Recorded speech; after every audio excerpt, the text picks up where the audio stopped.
Assalamualaikum warahmatullahi wabarakatuh. Selamat pagi, selamat siang anak-anakku semuanya. Siswa kelas 7 MTS Negeri 10 Sleman. Bagaimana kabar kalian hari ini? Pak Juni doakan semoga kalian dalam keadaan yang sehat, semangat, kuat, tanpa ada kurang suatu apapun. Kesempatan kali ini kita akan belajar tentang hadis, baik itu pengertian maupun fungsi maupun jenis-jenisnya. Untuk mengawali kegiatan pada kesempatan kali ini, marilah kita berdoa terlebih dahulu. Doa dimulai. Raditu billahi robba wa bil islami dina wa bi Muhammadin nabiyya wa rasulah. Rabbi zidni ilma warzuqni fahma. Amin amin ya rabbal alamin. Semoga dengan berdoa tadi kita dapat dimudahkan, diberkahkan dalam belajar pada kesempatan kali ini. Minggu lalu kita telah belajar tentang apa itu Al-Quran, jenis-jenis ataupun nama lain Al-Quran dan fungsinya bagi kehidupan di dunia maupun di akhirat. Untuk kesempatan kali ini kita akan belajar tentang hadis. Pertama kita akan belajar tentang pengertiannya. Pengertian hadis secara bahasa berasal dari bahasa Arab. Hadasa, atau kalau sekalian pernah dengar al-hadith itu hampir sama, yang berarti baru atau peristiwa atau muda atau perkataan atau cerita. Sedangkan secara istilah, hadis adalah setiap suatu ataupun sesuatu yang diriwayatkan atau dinisbahkan kepada ataupun dari Rasulullah SAW, baik berupa perkataan, perbuatan, penetapan, sifat, atau perjalanan beliau, baik sebelum ataupun sesudah diutus menjadi Rasul. Itu secara hadis yang perlu kalian pahami atau garis bawahi, yaitu hadis ini nanti segala sesuatu yang dinisbahkan kepada Rasulullah Muhammad SAW. Itu pengertian hadisnya. Kemudian jenis-jenis hadis. Jenis-jenis hadis ini ada 4. Yang pertama, hadis qauli atau hadis-hadis yang diucapkan Nabi Muhammad SAW dalam berbagai bidang, bisa syariah, bisa muamalah, dan lain sebagainya. Contohnya ucapan Nabi tentang keutamaan belajar, ataupun ucapan Nabi tentang perintah belajar. Nabi mewajibkan umat Islam untuk selalu senantiasa belajar. Itu contoh hadis qauli atau yang diucapkan langsung dari Nabi Muhammad SAW.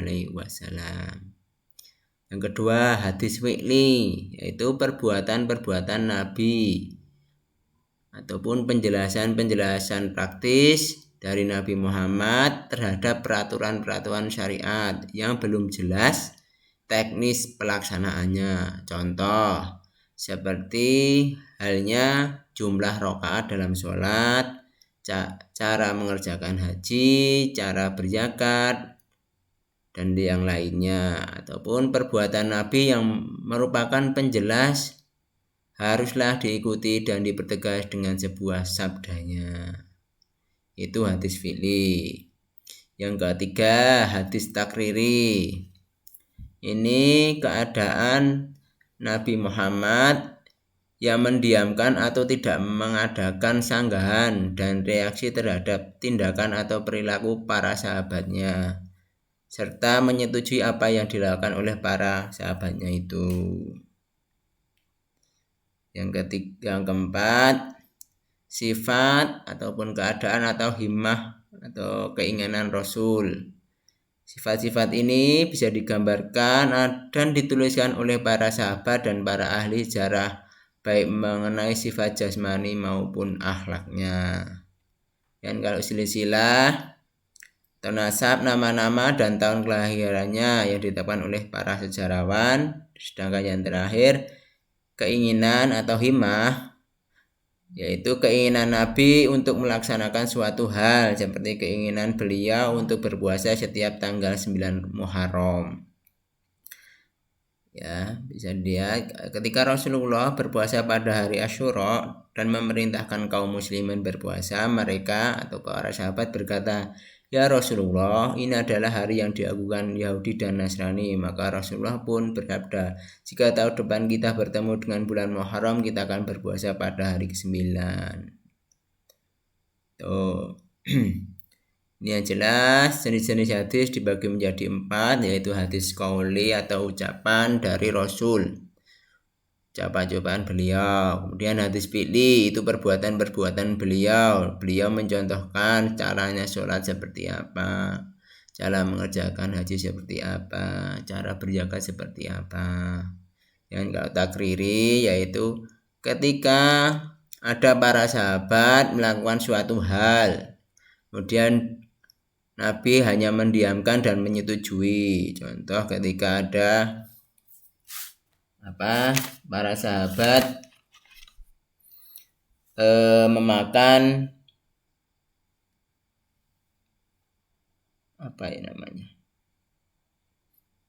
ini sahabat Khalid bin Walid menawarkan Rasulullah daging biawak, namun Rasulullah menolaknya, tidak. Tetapi binatang itu tidak terdapat di daerah kaumku, maka makanlah sesungguhnya dia halal. Maka Khalid berkata, segera aku memotongnya dan memakannya, sedangkan Rasulullah melihatku. Nah, di sini Khalid bin Walid menawarkan daging biawak kepada Rasul, tapi Rasul menolaknya. Tapi dia tidak memberikan syariat atau syarak hukum. Beliau hanya mendiamkan saja ketika beliau melihat Khalid ini menawarkan. Dia hanya bilang tidak, namun memberikan alasan bahwa biawak itu tidak terdapat di daerah kaumnya. Di sini jelas bahwa Rasul diam ketika Khalid ini memotong dan memakan dagingnya, daging biawak. Itu hadis takriri. Ya, ada 3 ya, ada 4 ya. Yang keempat ini sifat khusus tadi, sifat-sifat Nabi, yaitu sifat jasmaninya, gimana rupanya, gimana bentuk potongan rambutnya dan lain sebagainya. Itu sifat-sifat Nabi. Selanjutnya, tadi sudah belajar tentang pengertian dan jenis, kemudian kita akan belajar tentang fungsi hadis terhadap Al-Quran. Hadis kita pahami bahwa sumber kedua umat Islam setelah Al-Quran. Fungsi hadis ini terhadap Al-Quran dibagi menjadi 4.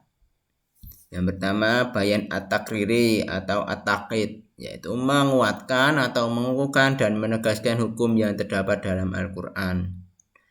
Dalam hal ini, hadis mengulang perintah atau larangan yang sudah disebutkan di Al-Quran.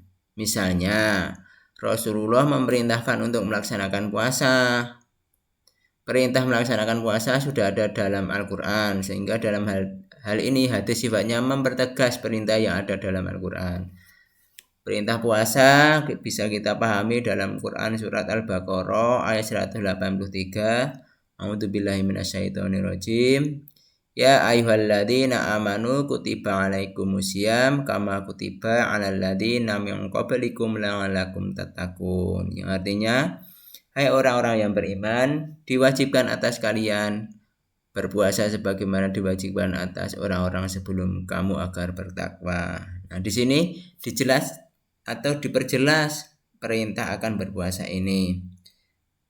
Hadis riwayat Al-Bukhari, Rasulullah bersabda, qala akhbirni ma faradallahu alayya minas siyami, faqala sallallahu alaihi wasallam, sahra ramadhana illa anta tawwa syai'a.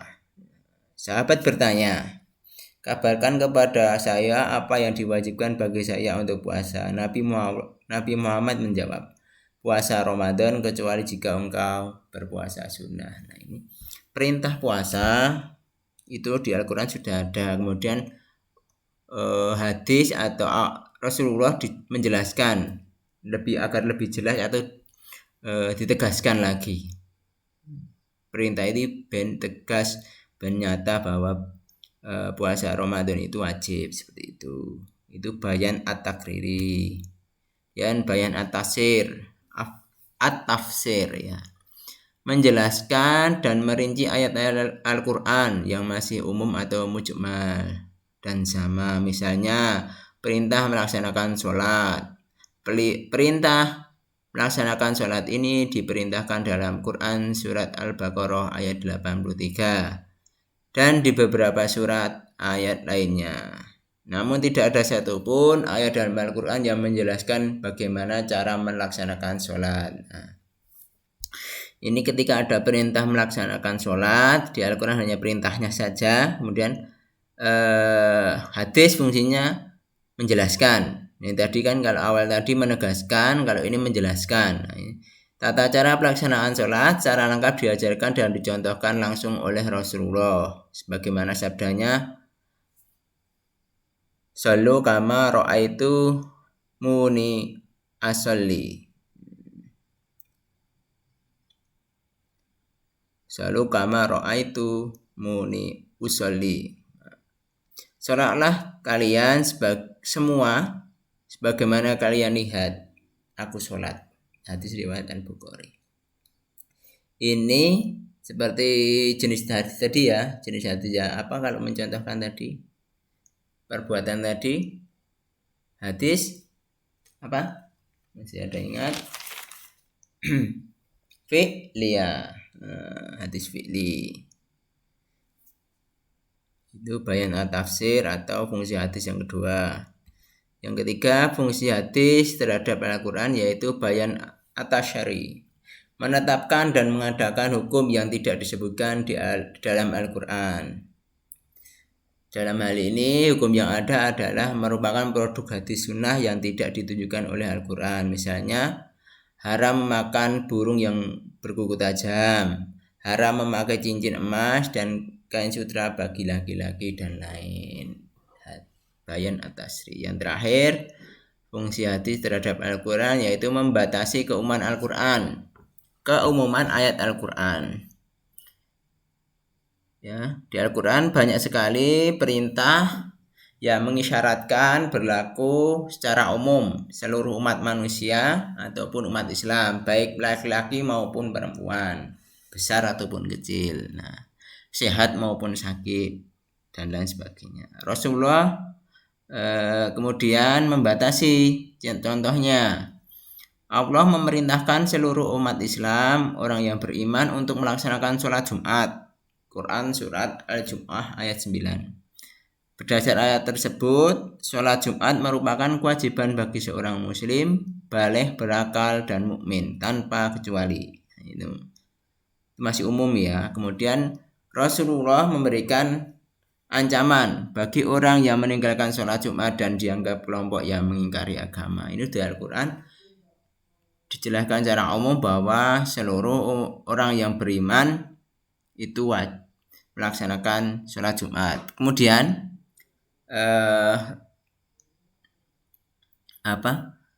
Nabi Muhammad mengkhususkan lagi seperti apa sehingga sholat Jumat ini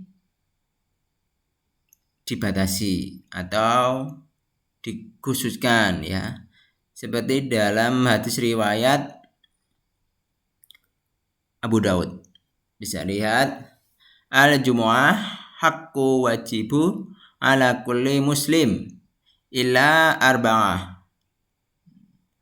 Jumat adalah kewajiban bagi setiap muslim kecuali 4 orang. Ngabatu mamlulu, hamba saya yang dimiliki. au amro'atu au sabihu au sabiu au marid. Kecuali hamba sahaya yang dimiliki perempuan, anak kecil, dan orang sakit.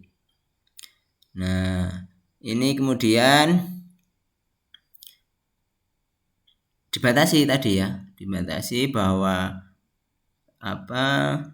tadi di Quran surat Al-Jumu'ah ayat 9 bahwa dijelaskan, diperintahkan bahwa seluruh umat yang beriman itu melaksanakan sholat Jumat. Kemudian oleh Nabi dikhususkan yang boleh melaksanakan sholat Jumat itu kecuali 4 orang tadi, hamba sahaya yang dimiliki perempuan, anak kecil, dan orang yang sakit.